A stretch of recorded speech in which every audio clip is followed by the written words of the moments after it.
Woman Jika, everyone. Woman Jika meaning welcome. My name is Auntie Julianne, and I'm an elder of the Wurundjeri Woi-wurrung people. And in recognition of doing my welcome to country, I'd like to pay my respects to my elders past.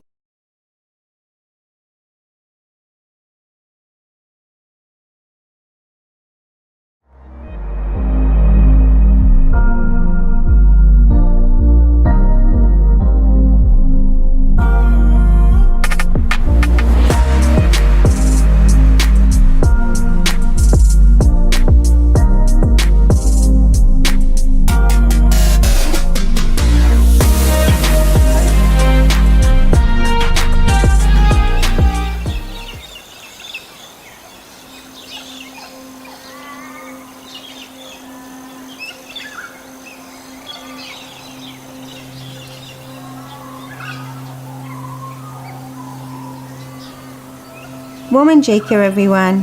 Woman Jika meaning welcome. My name is Auntie Julianne, and I'm an elder of the Wurundjeri Woi-wurrung people.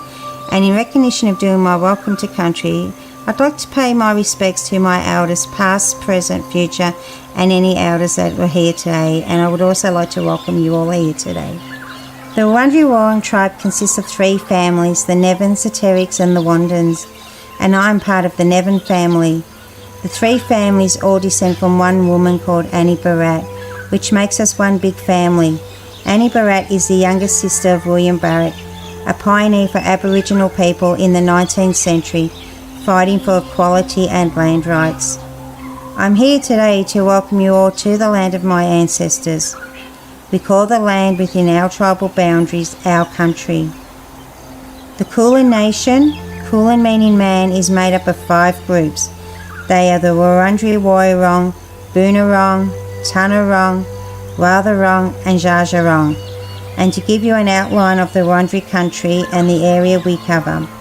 Wurundjeri country extends from north to the Great Dividing Range, east to Mount Baw Baw, south to the Moolalic Creek and west to the Werribee River.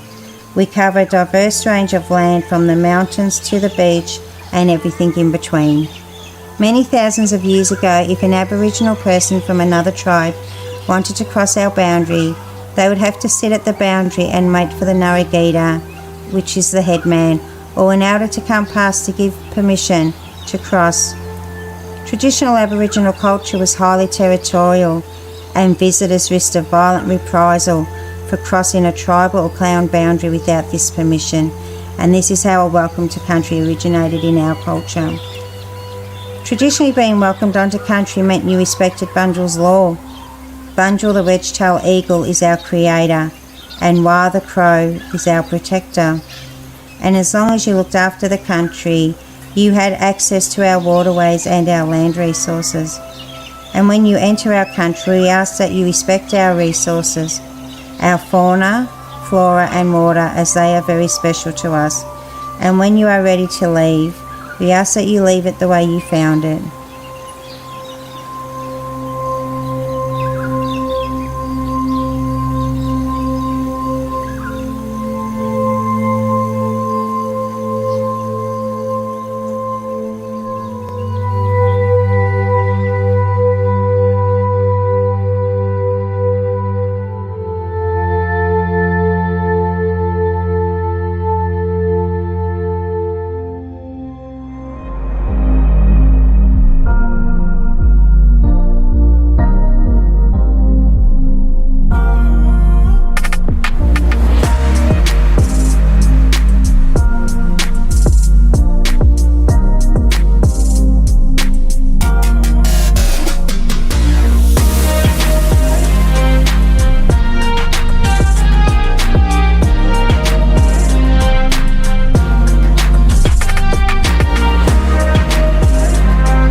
We have lots of council services that support our community. We support families with children, including health services for children and mums, vaccinations, playgroups, childcare, and kinder. We support young people in our community. Through events and activities, we have services that can support people with disability, older people, and carers and family of people with disability and older people. Our libraries support everyone in our community, help people learn new things, and are free to join. We support our community to have fun and be active through events and activities, sport, and recreation areas.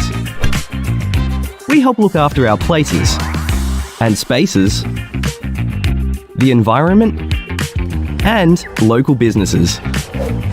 We have laws to keep people safe, to make sure buildings are safe, to make sure roads and footpaths are safe, to make sure our places and spaces are safe. We make sure everyone follows the law to keep our community safe and happy.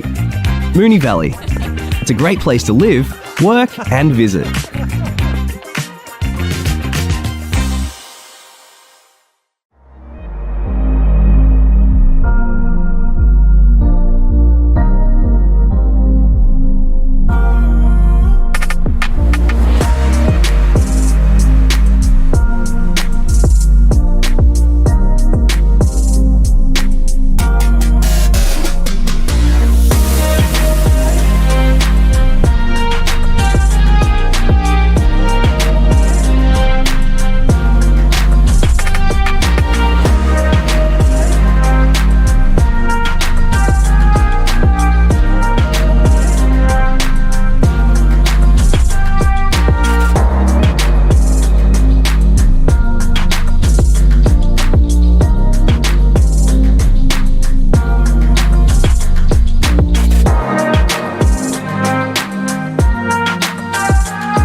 Welcome to the Council meeting.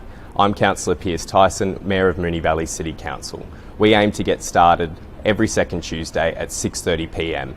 However, sometimes there are some delays behind the scenes that we need to work through, and we appreciate your patience. You can have a look at our agenda online for all the issues that we'll be talking about tonight, and we look forward to seeing you soon.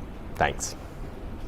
So every second Tuesday we work through our council agenda, and what that means is working through things from procedural, day-to-day issues, financial reports, all the way up to the most important things in Moonee Valley, in Victoria, or in Australia.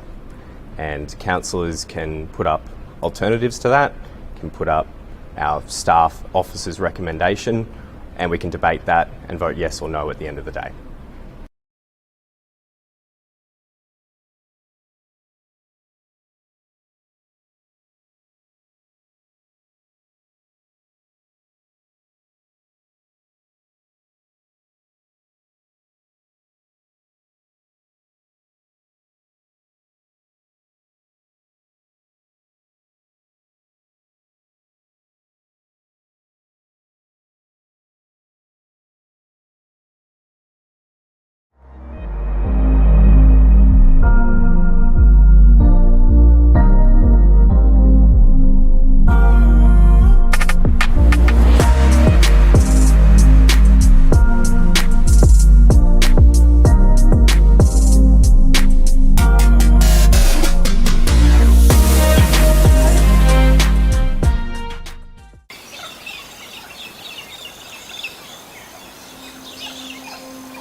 Womanjika everyone, Womanjika meaning welcome. My name is Auntie Julianne and I'm an elder of the Wurundjeri Wurrung people, and in recognition of doing my welcome to country, I'd like to pay my respects to my elders past, present, future, and any elders that were here today, and I would also like to welcome you all here today. The Wurundjeri Wurrung tribe consists of 3 families, the Nevins, the Terricks and the Wandans, and I'm part of the Nevin family. The 3 families all descend from one woman called Annie Barratt, which makes us one big family. Annie Barratt is the youngest sister of William Barratt, a pioneer for Aboriginal people in the 19th century, fighting for equality and land rights. I'm here today to welcome you all to the land of my ancestors. We call the land within our tribal boundaries our country. The Kulin Nation, Kulin meaning man, is made up of 5 groups. They are the Wurundjeri Woiwurrung, Boonwurrung, Tanarong, Watharong and Dja And to give you an outline of the Wurundjeri country and the area we cover. Wurundjeri country extends from north to the Great Dividing Range, east to Mount Baw, south to the Moolally Creek and west to the Werribee River. We cover a diverse range of land from the mountains to the beach and everything in between.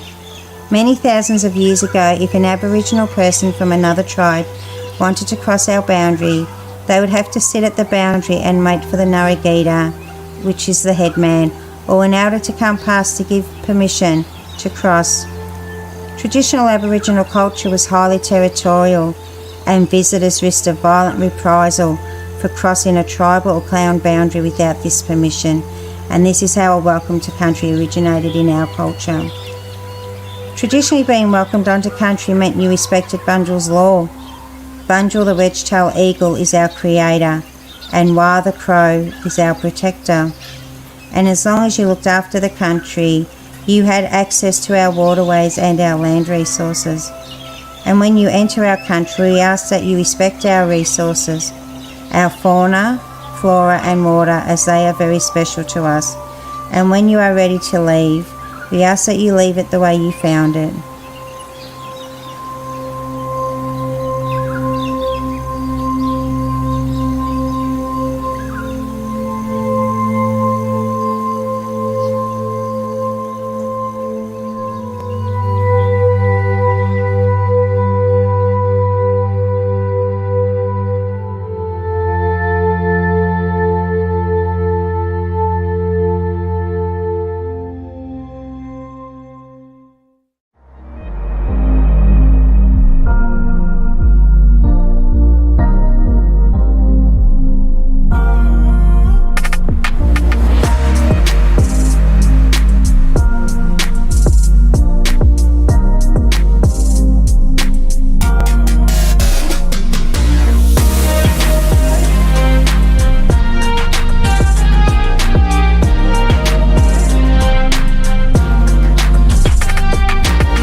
Welcome everyone to the Council meeting on the 12th of March 2024, which I now declare open at 6:39pm.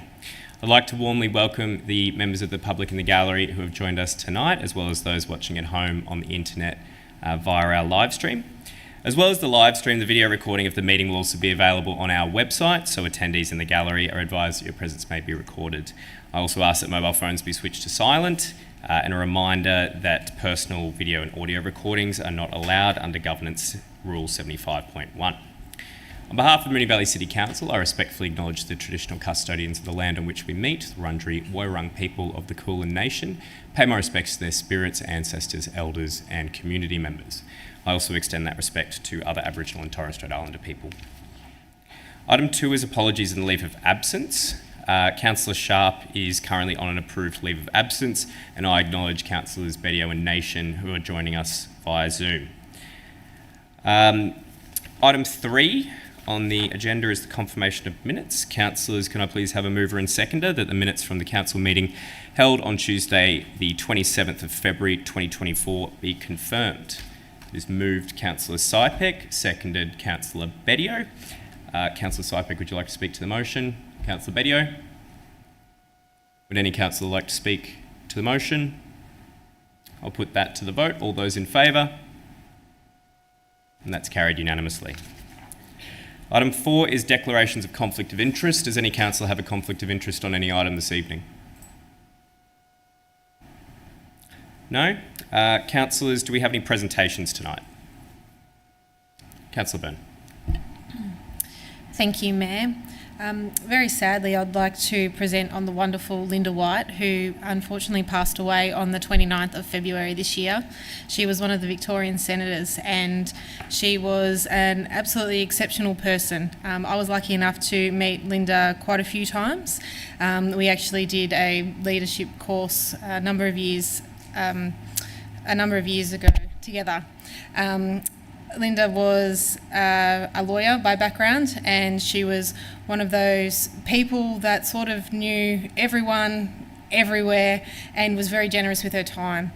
She had really strong values. She really fought really hard for equal pay, family violence leave, and had a lot of influence in terms of the issues with superannuation. In terms of boards, she was on Greater Western Water, MCG, Royal Botanical Gardens, Victoria, and one of those people that if you ever had a question, if she didn't know the answer, she'd be able to find it too. She's a great loss to our country, and it's a real shame that she was only able to serve in Parliament for a couple of years. So I wish everyone knew her all the very best in this very sad time, and I'd like to thank her for her contribution over her life of what she has done. Thank you. Thank you, Councillor Byrne. I'd also like to acknowledge the tragic passing of Anthony Morgeri, the 23-year-old St Bernard's boy in our community, who passed away just 2 days ago. On behalf of the City of Moonee Valley, I want to extend my heartfelt condolences to the family and friends. Many people who knew Anthony, and I have quite a few mutual friends with him. It's a really tragic loss to our community. I know that it's completely shocked the members of the community, both in the St Bernard's as well as in the Rosehill ward of Councillor Sypek and Byrne and I. So I really want to extend my respect to that family. Are there any other presentations? I'd also like to acknowledge the resignation of our Executive Manager of Corporate Affairs, Nicole Laurie, who's finishing up on Thursday, and thank her for her fantastic work over about these last 25 months, I believe, that we've worked together. It's been an absolute pleasure working with you, and there are big shoes to fill, and all the best on behalf of all councillors, myself and our executive for your future opportunity. Item 6 is petitions and joint letters. I believe we have 2 petitions tonight titled Level Crossings in Moonee Ponds and also Strathnaver Reserve Infrastructure Upgrade. These 2 petitions have been received by Council, but they're not compliant with our governance rules as they don't include signatories addresses or email addresses.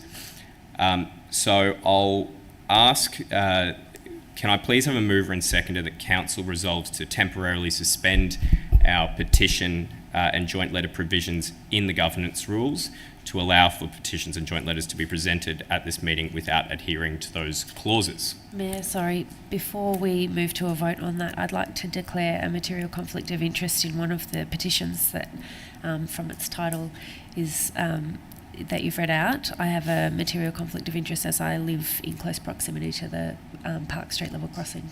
Sure. Thank you, Councillor Hodgson. I will reiterate that this is a procedural motion, but you're perfectly entitled to. Thank you. Mayor, in reading the titles, I'd also like to declare a conflict of interest on both petitions that may be tabled. In relation to the level crossing removal, I have a material conflict of interest as I own and operate a business adjacent to the Puckle Street level crossing. And in relation to the Strathnaver Reserve petition, I'll declare a general conflict of interest on the basis of perception. Thank you, Councillor Bedio. I'll reiterate what I said to Councillor Hodgson that you heard, but please feel free to exclude yourself. Councillors, do I have a mover and seconder? Moved Councillor Isa, seconded Councillor Nation. Thank you. Councillor Isa, would you like to speak to the procedural motion? Councillor Nation, would you like to speak to the procedural motion? Would any councillor like to speak to the procedural motion? If not, I'll put that to the vote. All those in favour? That's carried unanimously. So now that the petitions can be accepted, who would like to present a petition? Councillor Nation. Thanks, Mayor. So Council has received a petition with over 300 signatures collected by Save Buckley Street Community Group. The petition demands the Victorian Government to replace the level crossings at Puckle and Park Streets and Moonee Ponds with a rail under road solution and not elevate the rail, aka Skyrail. It also demands that Moonee Valley City Council take this as its official position. So, Mayor, I table that petition and the attachments enclosed within the agenda and information pack. Thank you, Councillor Nation. In accordance with Governance Rule 62.4, I refer that petition to the CEO for consideration. Is there another petition? Councillor Byrne.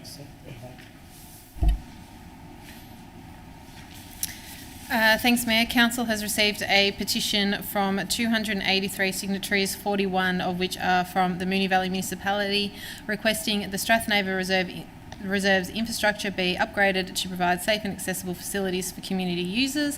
Requested improvements include clear traffic and pedestrian signage and expanding the car park infrastructure. So I would like to present this along with the attachments included. Thank you, Councillor Byrne. In accordance with Governance Rule 62.4, I'll also refer that petition to the CEO for consideration. And we move on to public question time, but I'll ask that we can get the two councillors back. So we've come to public question time and we've received 10 questions this evening. So the first two are from Joseph Salick. Is Joseph here tonight? Mr. Mayor, do we have to come back into... because you suspended standard proceedings so we don't have to do that. Okay. No. Thank you, Councillor Syper. So Joseph's first question is, my understanding of the building application for 2 Shooter Street was for a 3-level story building. Has the design changed from the first version of the application? And I'll ask our CEO to respond. Thank you, Joseph. Through the Mayor, the application was initially lodged as a 6-story building with an overall height of 21.995 meters, and this not changed throughout the planning process. It is noted that minor alterations have occurred at ground level. However, no change in the overall height has occurred. Thank you. Thank you. And the second question is, on what grounds would Council approve the application MV/425/2023 if the proposed building height exceeds the height limit by 10% for that location, given that adjacent and existing buildings are approximately half the proposed height? And I'll ask the CEO to respond. Thank you, Joseph. Through the Mayor, the subject site is located within a precinct which spans from the rear of the properties on Taco Street in the north to Gladstone Street in the south, where development is expected to have a preferred height of 20 meters while meeting the mandatory floor area ratio of 4:1. The development fully complies with the mandatory floor area ratio, while it is noted that the proposed overall height of the development is above the preferred height. The overall height is generally consistent with the design objectives under the activity center zone and is considered an appropriate design response. Thank you. Thank you, CEO. The next two questions are from Logan Shield, who isn't here this evening. And Logan asks, what percentage of the allocated 2023/24 budget to implement Council Plan Action G1.1 to help reduce community climate emissions has thus far been spent, and will the full amount be spent by 30 June 2024? And I'll ask the CEO to respond. Thank you, Logan. Through the Mayor, in July 2023, Council allocated $855,000 from the Community Climate Emissions Reduction Reserve to deliver 20 initiatives, support the community to reduce carbon emissions over the next 2 years. Most of the initiatives have either commenced or will commence before 30th of June 2024, with full expenditure planned to be completed by 30th of June 2025. Thank you. Thank you. The next question from Logan is, how can Council resource Moonee Valley Libraries to be open during a severe heat wave and heat health alert such as yesterday, Monday the 11th of March, to be consistent with the response to Notice of Motion 2023/21 on heat wave planning late last year that indicated that libraries would extend their operating hours in cases of extreme heat? And I'll ask the CEO to respond. Thank you, Logan. Through the Mayor, Council follows the guidance of the Emergency Management Commissioner, who is the control agency for extreme heat and has adopted the State Emergency Management Plan, Extreme Heat Subplan, to be followed and included in Moonee Valley's Municipal Emergency Management Plan. Council has also developed a complementary heat health subplan which outlines Council's response to heat. When a heat wave warning is issued by the Bureau of Meteorology, Council places the appropriate arrangements on standby in the event of extreme heat wave, where our libraries and other appropriate community facilities are to be activated under the subplan. Over the Labor Day long weekend, the threshold for an extreme heat wave was not met. However, the community was notified of important heat-related health information via social media on Friday, 8th of March. Thank you. Thank you, CEO. The next two questions from Peter Robinson will be disallowed as per Governance Rule 61.8.2. Under that provision, it is determined to be defamatory, indecent, abusive, offensive, irrelevant, trivial, objectionable, or objectionable in language or substance. The next four questions, I will read the first two from Felix Clayton and the second two from April Worsley. So Felix's questions are, what is Council doing to support community, particularly those from Palestine, with loved ones in Palestine who are Muslim or from war-affected countries while the genocide in Gaza continues? The second one is, what is Council doing to ensure we are not financially supporting Israel whilst they continue to bomb, starve and torture innocent Palestinians? Example, boycotting. April's questions are, what reason does Moonee Valley City Council have for not following neighbouring councils Marybeck and Maribyrnong in passing motions of support of Palestine and condemning the Israeli government? And the second question from April is, what tangible steps and support is Council providing to the Palestinian community?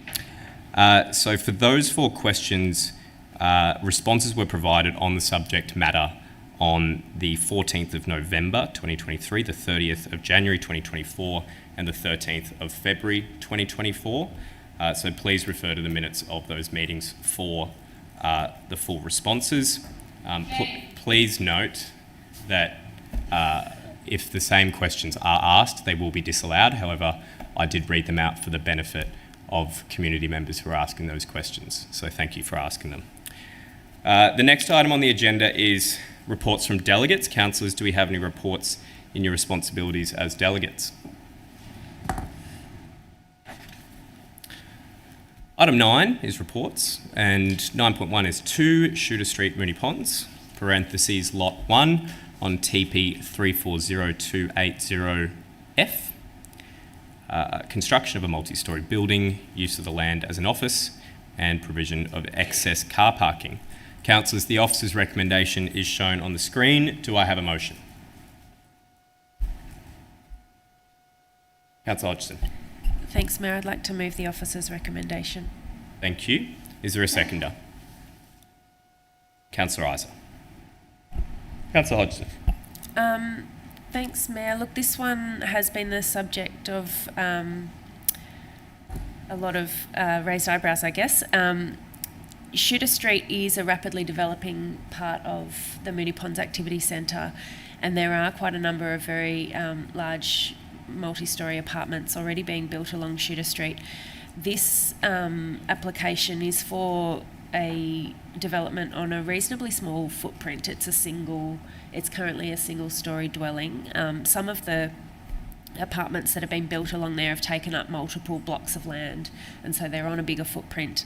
So this is, a narrow and tall one. It's 6 stories high, including the rooftop, which has a recessed gym and rooftop garden there. Includes an office at the bottom, which is what we like to see in the activity centre, so it's meeting the requirements of the land use. It has 5 dwellings, and the interesting part of it is the penthouse dwelling, which has 6 allocated car spaces, which is unusual for things that we are approving. And one of the concerns I had with the application is that we very rarely allow amendments to the parking provisions to allow an excess of space.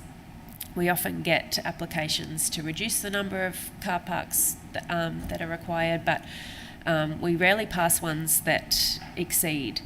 The traffic and engineering team have had a look at this, and because the spaces are to be allocated to a single dwelling, they've determined that it's unlikely to create any traffic flow issues and congestion on the roads, and they've also determined that it's appropriate, given the low use of the laneway, that the cars will come in and out of. So with that all being said, there are some other points of non-compliance with the standards, but the officers have outlined how all the objectives are still being met on this application. There is a height exceedance above the preferred height of 20 metres, as I think one of the public questions referred to. Whilst I do like to see things comply with the preferred height maximums, we have in MPAC something a little bit experimental at the time, which is the floor area ratios, and so it requires essentially, for the footprint that they have, you have to have at least 4 stories, I think it is. And so if you take in setbacks from the sides and the back and the front, then that means that you have to add a little bit of additional height. So this application does comply with the floor area ratio, which is a mandatory requirement.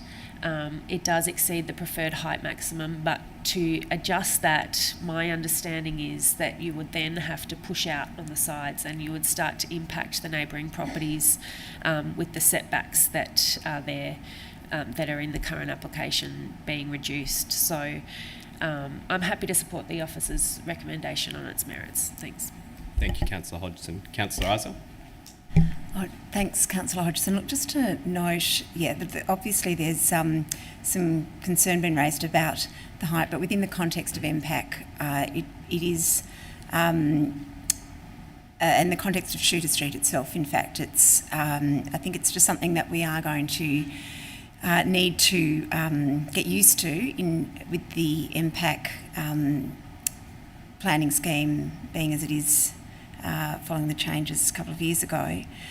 I do note also that the height takes in the rooftop garden. The officers have also suggested that the dark colours of this development be, and they've included a condition to lighten and soften the dark colours, which is very welcome. We seem to get a lot of applications that make use of a very modern, dark appearance, and it's great to see officers taking the time to put that condition in. This design also has some textured elements and some use of some spatial use at the front that I think is quite, it will add to that Shooter streetscape. I think with the alcove at the lower level there for the commercial property, it is curious having the excess car spaces for one of the apartments, one of the 5 apartments, but it's not our place to tell people how they should use their car spaces. It is a curious use of car space, and it's probably not something I'd like to see in a repeated way, but we've got sort of got limited scope to reject it, and the development makes its own space for those car spaces. So, look, it's not perfect, but I think it does fit in with the sort of development that we should expect in MPAC going forward. Thank you, Councillor Isa. Would any other councillor like to speak?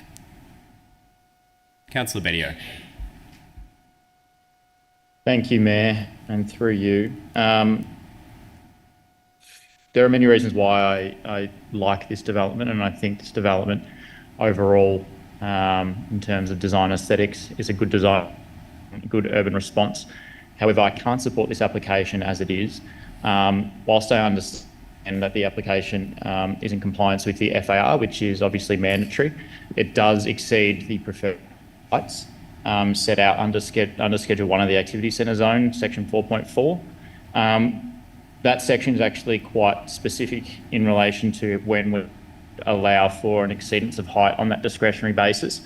Now, looking at the points of why we would support an exceedance of that height, I don't believe that this development meets any of those objectives, or does not meet much of those objectives, and for that reason I can't support an exceedance of height. And I think it's really important where we have put significant amounts of work and hours, and officers from a strategic policy position have developed policies that aim to enact an urban response throughout MPAC or throughout our neighbourhoods, that we are very careful when we allow for exceedances. It's concerning to me that if we continually allow exceedances, that over time that preferred maximum starts to erode, and we start to see an urban design response that is not what was anticipated at the policy development level. And so for that reason, I'm going to stick to the principle of not able to support this application, and I will foreshadow an alternative should this motion not be supported. Thank you, Councillor Bedio.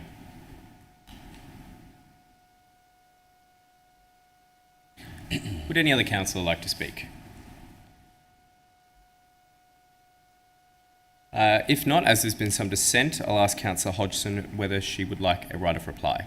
Thanks, Mayor. Look, I'll be quick, and I do understand, through you, Mayor, the concerns that Councillor Bedio's brought up, but thank you also, Councillor Isa pointed out the warmer colours, which was another point that through the consultation meeting, one of the criticisms or concerns that was raised by residents was that, how imposing the building would appear, and that it would be out of character in the street. And if you do go down there, there are a lot of, sort of greys and whites and sandy colours in the apartment buildings that have been built along Shooter. So I do agree that that's a good addition to the conditions. The top level, as I said, is recessed by quite a lot more, and being a rooftop garden, it only has about, I'm not going to try and guess what percentage of the top floor is built up to the maximum height of the building. But it is recessed a lot from the street. And so whilst I do understand, the principle, I think this particular design and application in front of us doesn't unreasonably exceed by 1.96 metres, it being the rooftop garden. I'm happy still to support, and I hope colleagues can also see that. Thank you, Councillor Hodgson. I'll put that to the vote. All those in favour? That is Councillor Byrne, Hodgson, Isa, Nation, Tyson. All those against? Councillor Adams, Sypek and Bettio. I declare that carried. We now move on to item 9.2, award of contract for construction of Ascot Vale Library upgrade, parentheses negotiation number 100043. Councillors, the officer's recommendation is on the screen in front of you. Do I have a motion? Councillor Hodgson. Thanks, Mayor. I'll move the officer's recommendation. Thank you. And a seconder? Councillor Isa. Councillor Hodgson. Just very briefly, Mayor, this is to award the contract to begin the Ascot Vale Library upgrade project. It's a really great... the second floor of the Ascot Vale Library has been inaccessible for a long time, and what we're going to do with the help of the State Government Living Libraries Fund is to open up that second level and double the space available for people who visit the Ascot Vale Library. It services a huge community down there. It's a well-loved part of our library network. Having recently, Mayor, yourself opened the Flemington Library upgrade, we know, what kind of excitement that brings to the community. So it's really great to see this one get started, and I'm happy that we found an appropriate contractor who can deal with some of the heritage issues. This has taken a little bit longer because there was some complexities around this build, but it's great to see it getting started. Thanks. Thank you, Councillor Hodgson. Councillor Isa. Thank you. Just to add that we are doing this with a grant of $1.5 million from the state government, which is helping to support this capital works, which, as Councillor Hodgson has said, will expand what I think has been our smallest library space in the municipality.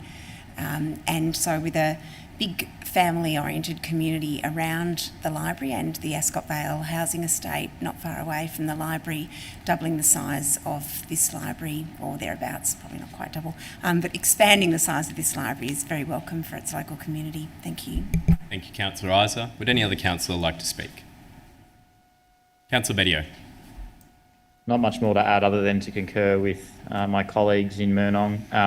The Ascot Vale Library, in fact, our libraries are some of the most well-used services that we offer here at Council. And for anyone that's been to the Ascot Vale Library, you'll note that it's quite tiny, but it's still very well loved and very well used. And I'm confident that the extension and increasing the size will only benefit the community and those who use the Ascot Vale Library. So very excited for this to begin construction and looking forward to seeing the end result. Thank you, Councillor Bettio. Would any other councillor like to speak? If not, I'll put that to the vote. All those in favour? That's carried unanimously. Item 9.3 is Council Plan and Health Plan 2021 to 25 and priority projects. Implementation update for Quarter 2, 2023 to 24, October to December. Councillors, the officer's recommendation is on the screen. Do I have a motion? Councillor Isa. I'll move the officer's recommendation, sorry. I'll move the officer's recommendation, sorry. Thank you. Is there a seconder? Councillor Hodgson. Councillor Isa. Thanks, Mayor. Sorry, I was just trying to open the document up. I really value looking at these report backs to us about the progress of the different priority projects, and I always recommend to residents that if they ever want a really quick snapshot of what Council does, looking at these quarterly updates on the Council plan progress gives that extensive variety of the work that Council officers do, and so this one doesn't disappoint in terms of the large array of projects that are being undertaken in this financial year. A couple of them that I'd actually forgotten were ticking along and was pleased to be reminded of include the progression of the open space strategy, which is making its way through consultation and coming back to us, the housing study, the neighbourhood character studies. All of these things are big projects that are taking time, but it's good to see that they're being worked through. There's also included in this is the report back on the tender documentation for a feasibility study for the Shooter Street car park, which is progressing, and documentation will be finalised and advertised in Q3. So given our previous item, that's of interest. There's also mention of the identification of locations for dual naming, including Woiwurrung language. That's item F1.1. The report also notes that 2,600 trees have been planted so far, which is wonderful, and also mentions the lighting upgrades that have commenced at Ormond Park, Boeing Reserve and Bowes Avenue netball courts, and I've been pleased to see the lights commencing finally at Ormond Park. I did note that item 3.1 is that particular item is about advocacy around dangerous crossing points on Mount Alexander Road, and we know that there's been some advocacy around the junction and the roundabout, and we've had some great success there with the announcement late last year of some design improvements for the particular roundabout. I did just want to, I guess, mention and hope that officers pick up on just what I am mentioning, which is that the point says that there's an advocacy document that's been put together and that it looks at the junction and the roundabout, but I just wanted to, I guess, remind or refer to a motion that came through council which picked up on some other really dangerous crossing points where we've had both a death and a very serious critical injury, and they are within the Moonee ward south of the junction, and just ask if there might be attention to some detail there to make sure that those particular dangerous crossing points are also included in that advocacy. Thanks. Thank you, Councillor Isa. Councillor Hodgson. Would any other councillor like to speak? If not, I'll put that to the vote. All those in favour? That's carried unanimously. Item 9.4 is Capital Works Performance Report, quarter ended December 2023. Councillors, the officer's recommendation is on the screen in front of you. Do I have a motion? Councillor Hodgson. Thanks, Mayor. Could I please move the officer's recommendation with some additional words at the end of points C and D to read subject to the 24-25 financial year budgeting process? In both points C and D? Yeah, the same words repeated. That's on the screen. Can I clarify that all councillors are aware of what's being moved, including Councillor Nation and Bedio? Thank you. Unsure, Mayor, sorry. Are you able to see the screen there, Councillor Bedio? No. No? I'll just ask governance whether they can share screen with Councillor Bedio.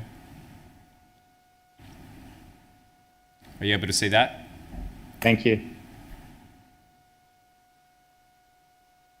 Thank you. Is there a seconder? Councillor Adams. Councillor Hodgson. Thank you, Mayor. Look, these reports are really useful to us in council. They give us a really clear indication from the team about how our capital works expenditure is tracking. We get some information about projects that are running a little bit behind or have some issues arise. The officer's recommendation in this instance has nominated a few projects that are at risk of not being able to be delivered this financial year, and their recommendations are to defer them to the next financial year. For the points in point for the projects in points C and D, part of the reason is the requirement of an additional budget that was not identified in the original scoping of the project. These are ones that came in as councillor changes to the budget last year. My additional words are just to keep this in line and consistent with the way that we do things when we are in the budgeting process, which we are, and that's to just make sure that additional budgets are, that we're not predetermining what the budget outcome will be come June following consultation with the community, but just to refer that additional budget conversation to the process. It's a absolutely massive capital works program that we set our officers to achieve each year, and each year they continue to exceed themselves in the delivery. So another good report, things are tracking well, a few little changes and shifts to make, but once again thank you to our team for the bold and ambitious task that we set you for performing it so well. Thanks. Thank you, Councillor Hodgson. Councillor Adams. Thanks, Mayor. I'll just note the reduction of $677,185 in adjustments to quarter 2 of the Capital Works program, which comprises of a decrease of $1,441,300 for Keeler Road streetscape improvements, which is to be carried forward due to project rephasing over 2 financial years. This was a result of the approved commencement of site works as per the request of traders. An increase of $130,000 for Cross Keys Playground path widening works.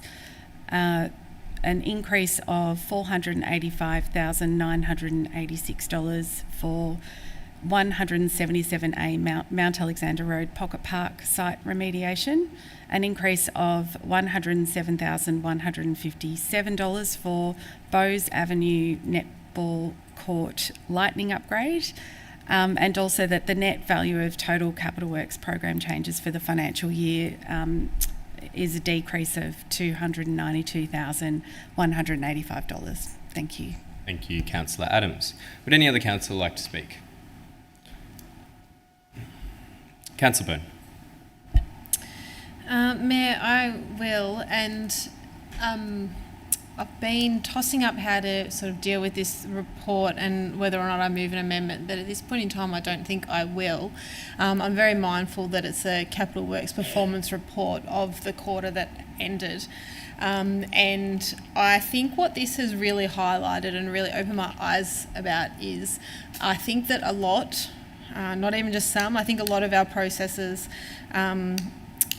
can and should be improved, particularly when we're using funds and how we are deciding how to spend council funds.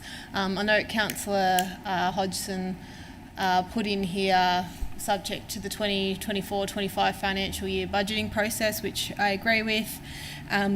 But there's different ways that things have gotten into our budget before, some with a process, some without a process, some with a slightly different process. Last year's budget, there was the wish list. I dare say that there probably won't be I won't determine what will be happening in this budget. It was something that I spoke against at the time, and obviously still don't think was appropriate. But in saying that, it's through, and now we're having various projects come through that are different. But one of the other things that is also highlighted is, for instance, in the Keeler Road streetscape improvement, where the money, I've got no issues with the project being delayed. That was something that the traders wanted or wished for, and it actually makes sense. But when we know that the budget is less than what was going to spend, and there was an extra $15,000, how that money then gets allocated towards another project. And I don't feel in this report we get great oversight in terms of how that is. Is it done by MV 2040 theme? Councillor Byrne, I'll caution you to not criticise officers, or I'm sure that wasn't your intention, but just be cautious with your language. Sure. I suppose in terms of the $15,000, where that goes. Is it by MV 2040 theme? Is it by neighbourhood? Is it by suburb? Is it by ward? Is it by closest dollar match?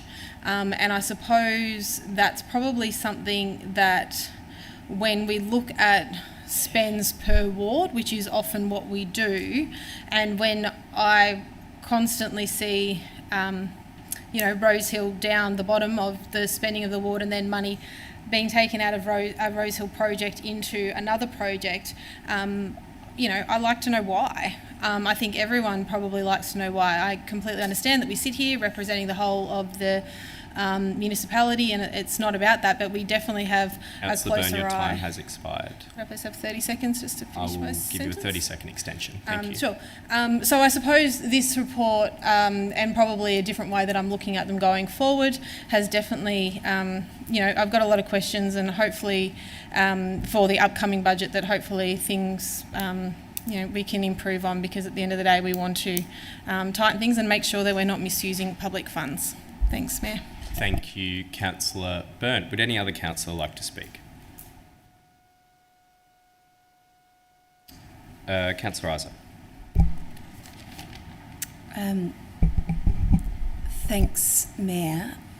I just want to respond to some things that were just spoken about.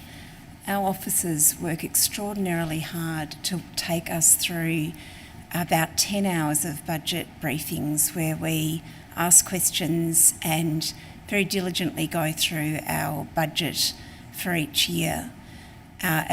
We know that there's some questions that were asked at our last budget briefing, and the officers are diligently putting together answers to those questions, and some of those questions were raised just now in council chambers. So I just want to acknowledge that our officers are working on some answers.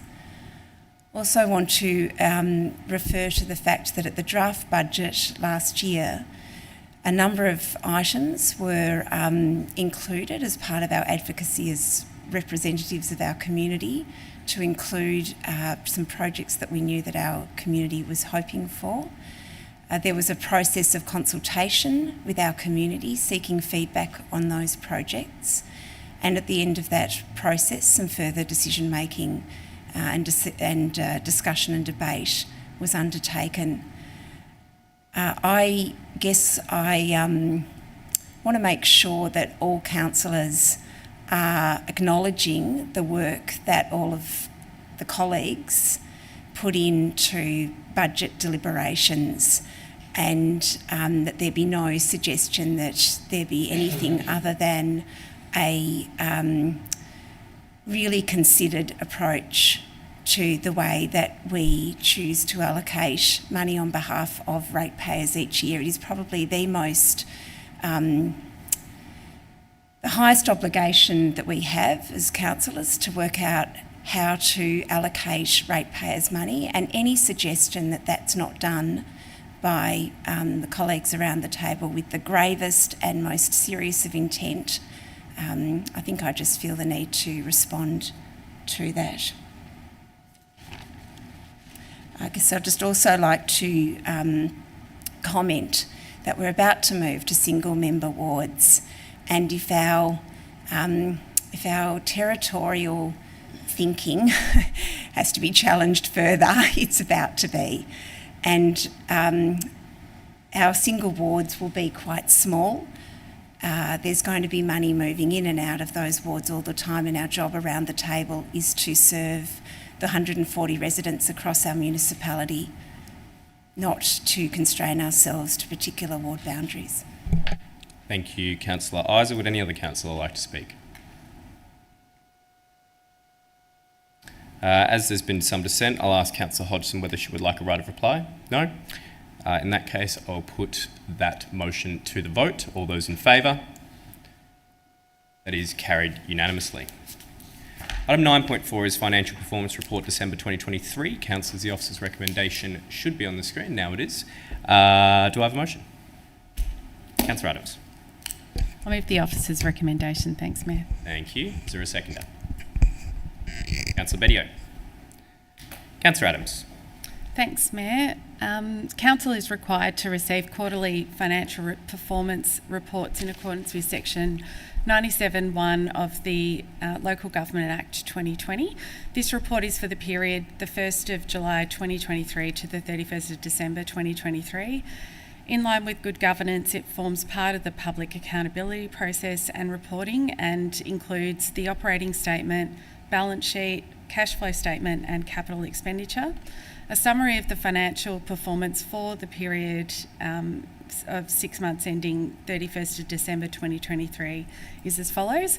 With regards to the operating surplus, the year-to-date favourable surplus is predominantly due to higher income received from user fees combined with an underspend in materials and services. With regard to capital works, the year-to-date unfavourable variance is due to the timing of expenditure, with some projects being ahead of schedule. The annual variance is made up of $10.8 million carry forward to 24-25 and $737,000 of identified savings. The $13.4 million final carry forward from 2022-23, along with the 23-24 adopted budget of $51.9 million, creates a revised budgeted capital program of $65.3 million for 23-24.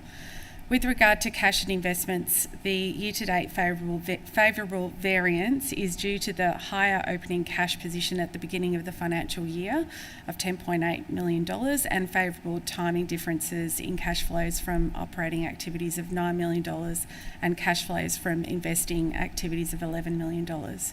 Regarding debt levels, the year-to-date balance is based on the $10 million loan received in June 2021. The 23-24 budget of $16 million plus $18 million of carried over borrowings from 21-22 and 22-23 have not been drawn down at this stage. The year-to-date rates receivable figure relates to the amount of rates owing and reduces when the quarterly rate amounts are paid. At the end of the 22-23 financial year, rates debtors were $13.3 million, which reflects an increase of 5.16% on 21-22. Since the start of this financial year, 905 ratepayers compared with 674 last year have applied for payment arrangements. In conclusion, the finance report for the 6 months ended 31 December 2023 indicates that Council's overall financial position for the year ending 30 June 2024 is sound. Thank you. Thank you, Councillor Adams. Councillor Bedio. Well, that was very comprehensive. Thank you, Councillor Adams. There's not much more I can add to that. So other than to say thank you to the officers for their diligent work in compiling that report. And I am happy with that. Thank you. Thank you, Councillor Bedio. Would any other councillor like to speak? If not, I'll put that to the vote. All those in favour? It's carried unanimously. Item 9.6 is motions for MAV State Council meeting May 2024. Councillors, the officers' recommendation is on the screen. Do I have a motion? Councillor Isa. Thanks, Mayor. I'd like to move the officer's recommendation with a small amendment to point A so that it reads endorse motions 1 and 2 and then proceeding. The rest to remain the same and all 3 points. Is that correct? A, B and C all to remain the same after that. Yep. Councillors, is everyone aware of what's been moved? Councillor Nation, you're nodding. Councillor Bedio? Yep, thank you. Great. Is there a seconder? Councillor Hodgson. Councillor Isa. Thanks, Mayor.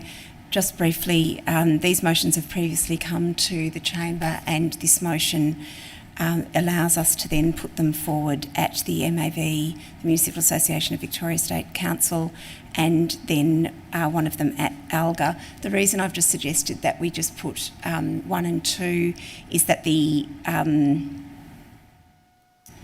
it should be 1 and 3. Can I withdraw the motion? I'm so sorry, Mayor. It should be 1 and 3. You can withdraw. Councillor Hodgson as the seconder. Would you like to withdraw? Thank you. So sorry. Councillors, is there a motion? Yep. Councillor Rice. So I'm so sorry. I just must be tired. I'd like to just move the officer's recommendation with the change, endorse motions 1 and 3. So sorry.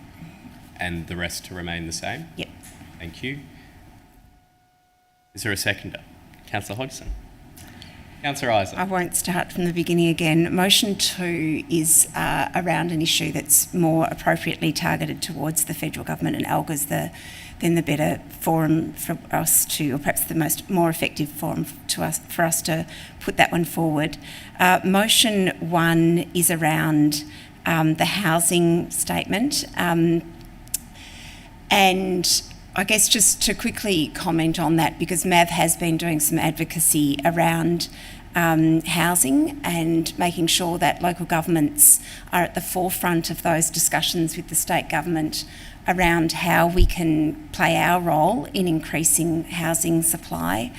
Obviously, the housing statement that came out in October, or was it late September, affected a number of our areas in Moonee Valley, and so putting that motion to MAV will just allow us to join with our municipal colleagues to continue to be in that conversation with the state government.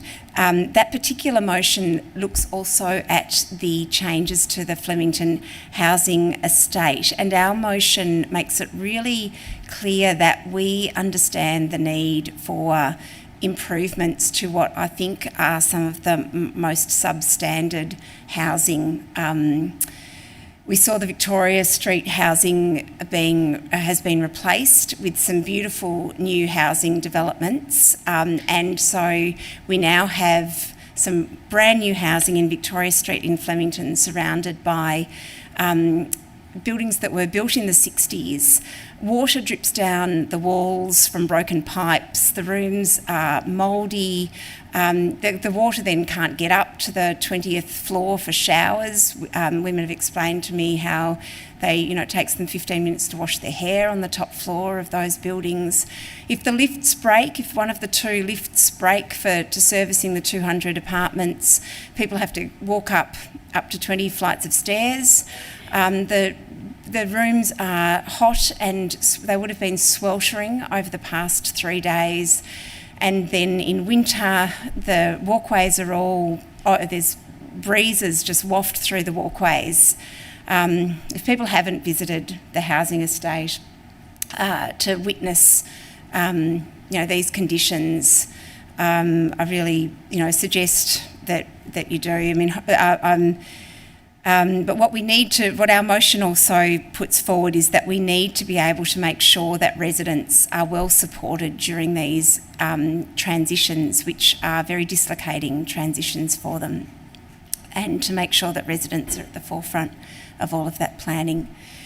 The third motion, I just want to mention that quickly too, because there was a question on it earlier tonight, and the third motion was around seeking support from the state government and clarity around our role in heatwave planning and refuges. So it was exactly that question of, and the CEO answered the question to explain that the state government has a particular threshold, that then the Bureau of Meteorology, I think, has a particular threshold, and then when that announcement comes through, councils are put in place emergency planning, but our actual role in providing some cooling places is not very clear, and we don't have any resources to do that. So our motion there is to further that, and the weekend proved to us how necessary that work is, understanding what buildings we really should be opening up on a successive days of 37 degrees to support our residents.